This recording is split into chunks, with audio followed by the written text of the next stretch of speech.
business.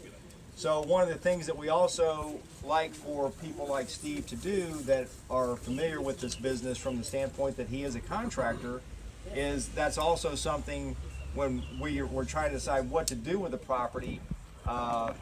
We're kind of working in the dark if we're brand new to this business. So he's going to try to help us over time, and that's through workshops, through these kinds of situations, understand, you know, the mindset of a contractor that you're trying to hire to work on your property, and then also maybe how to start understanding what it really costs to do something like this if you're going to rehab this house.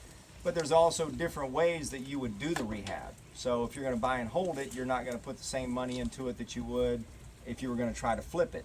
So, you know, everything has to be taken into account. Every situation is going to have a little bit of, you know, a little variables to it. So you always are looking at, you know, how do you perfect the process and